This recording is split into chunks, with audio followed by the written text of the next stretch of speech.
Narito ang tamang paraan ng pagtatanggal ng gloves para siguradong hindi natin mahahawakan ang anumang dumi na kumapit rito.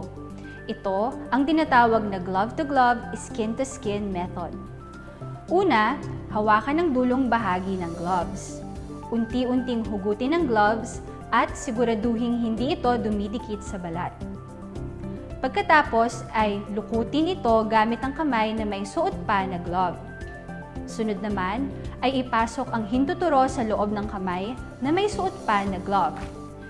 Siguraduhing huwag hahawakan ng labas na bahagi ng glove at unti-unting tanggalin ito.